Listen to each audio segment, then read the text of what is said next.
Hello and Namaste, this is me Vikram Rai from Gadgets in Nepal. Welcome to another brand new video. So आज चाहिँ हाम्रो अफिसमा आइपुगेको छ Samsung Galaxy A32. So यो phone चाहिँ नेपालमा रिसेन्टली लन्च भएको फोन हो र यसको चाहिँ आज हामी अनबक्सिङ गर्ने छौं।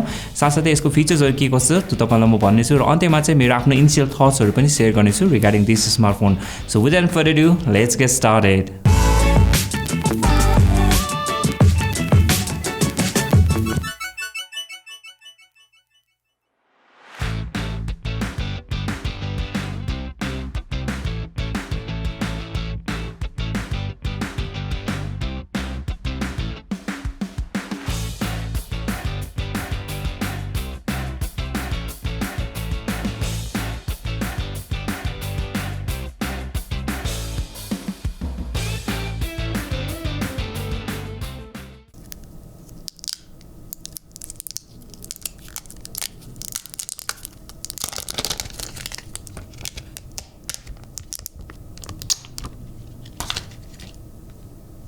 So that was the quick unboxing. अब चाहिँ यसको फिचर्सहरुको बारेमा कुरा गरौँ. So let me start with the build quality.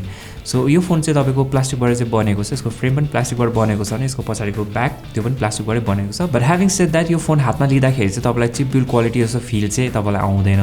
यसैगरी यो फोनको बटन प्लेसमेन्ट र पोर्ट्सहरुको बारेमा कुरा गर्नु पर्दाखेरि चाहिँ राइट ह्यान्ड साइडपटि पाउनुहुन्छ तपाईले पावर की, त्यसैको माथि रहेको छ भोल्युम रकर. टप साइडपटि चाहिँ तपाईको सेकेन्डरी माइक रहेको छ भने on the left hand side तपाईले सिम कार्ड स्लट पाउनुहुन्छ जहाँ चाहिँ तपाईले दुईटा SIM plus micro SD card सँगै युज गर्न सक्नुहुन्छ. यसैगरी फोनको बटम साइडमा चाहिँ रहेको छ 3.5 मिमी headphone jack, main mic, type C port र लाउड स्पिकर. यसैगरी फोनको फ्रन्टमा आउँछ तपाईको 6.4 इन्चको चाहिँ सुपर एमोलेड डिस्प्ले जसको रेजोल्युसन चाहिँ रहेको छ फुल एचडी प्लस. यसैगरी डिस्प्लेको माथि चाहिँ तपाईले पाउनुहुन्छ नच जहाँ चाहिँ रहेको छ 20 मेगापिक्सलको चाहिँ सिंगल सेल्फी क्यामेरा र यो फोनमा चाहिँ तपाईले अन्डर डिस्प्ले फिंगरप्रिन्ट सेन्सर पनि पाउनुहुनेछ.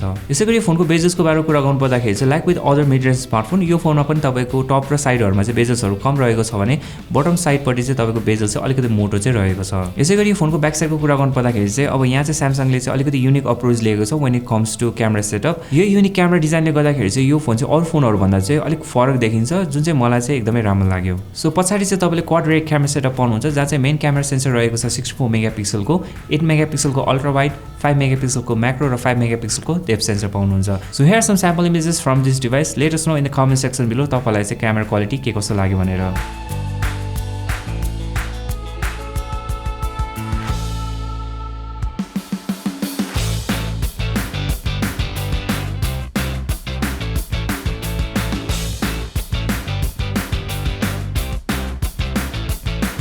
र अब चाहिँ यो फोनको इन्टरनल हार्डवेयरको बारेमा कुरा गरौँ. सो यो फोनमा चाहिँ तपाईले MediaTekको Helio G80 octa core processor पाउनुहुन्छ, 6GB RAM र 128GB इन्टरनल स्टोरेज. यसैगरी सफ्टवेयरको कुरा गर्नु पर्दाखेरि चाहिँ यसमा चाहिँ तपाईले एन्ड्रोइड भर्जन 11 पाउनुहुन्छ with One UI 3.1 skin on top. र अन्त्यमा ब्याट्रीको कुरा गर्नु पर्दाखेरि चाहिँ यो फोनमा तपाईले 5000 mAh को ब्याट्री पाउनुहुन्छ with 15 watt fast charging support. र Samsung Galaxy A32 को प्राइस चाहिँ नेपाली मार्केटमा चाहिँ 31979 चाहिँ रहेको छ र यो फोन चाहिँ तपाईको 6 + 128GB भेरिएन्टमा मात्रै अवेलेबल रहेको छ. अब कुरा गरौँ मेरो इनिशियल इम्प्रेसनको रिगार्डिङ दिस स्मार्टफोन. सो यो फोनको बिल्ड क्वालिटी चाहिँ मलाई चाहिँ डिसेन्ट नै लाग्यो even though it is completely made out of plastic.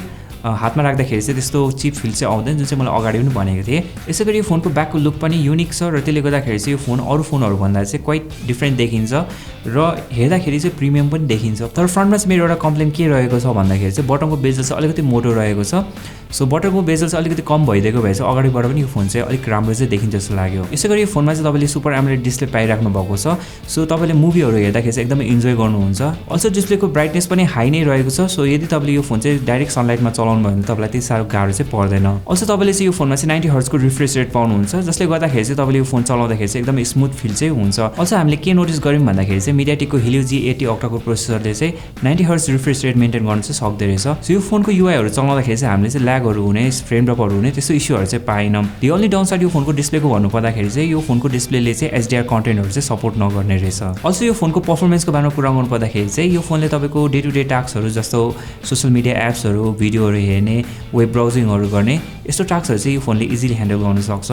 Also तपाईले चाहिँ यसमा चाहिँ लाइट गेम्सहरु पनि खेल्न सक्नुहुन्छ. तर यो फोनमा चाहिँ तपाईको हेभी ग्राफिक गेम्सहरु जस्तो PUBG मोबाइल गेमहरु हो त्यस्तो गेम्सहरु चाहिँ स्मुथली रन चाहिँ हुँदैन. र अन्त्यमा चाहिँ यो फोनको क्यामेराको बारेमा कुरा गर्नु पर्दाखेरि चाहिँ अब हामीले फ्यु फोटोजहरु चाहिँ खिच्यौं हाम्रो अफिस भित्र नै र त्यो फोटोहरु हेर्दाखेरि चाहिँ हामीलाई चाहिँ क्यामेराको क्वालिटी चाहिँ डिसेन्ट नै लाग्यो फर द प्राइस. सो यो फोन चाहिँ कस्तो युजर्सहरुको लागि चाहिँ राम्रो हुन्छ. वेल मलाई चाहिँ के लाग्छ भन्दाखेरि चाहिँ Samsung is giving an option to the customers जसले चाहिँ 30000 देखि 35000 को रेन्जमा चाहिँ Samsung को फोन खोजिरहेछ र यदि तपाई त्यो क्याटेगोरीभित्र पर्नुहुन्छ भने चाहिँ then you will be satisfied with this device if तपाईँ चाहिँ हाई एन्ड ग्राफिक गेम्सहरू चाहिँ खेल्नु हुँदैन। तर यदि तपाईँ चाहिँ यही प्राइस रेन्जमा चाहिँ एउटा फोन खोजिराख्नु भएको छ र तपाईँको मेन प्रायोरिटी भनेको चाहिँ गेम रहेको छ भने चाहिँ then this might not be a good option for you. So they have guys, thank you so much for watching this video. यदि तपाईँलाई भिडियो राम्रो हेल्पफुल लाग्यो भने please do like and share this video. अझ तपाईँसँग के question क्वेरीजहरू छ regarding Samsung Galaxy A32, let me know in the comment section below. I'll see you guys in the next one. Till then, Jai Nepal.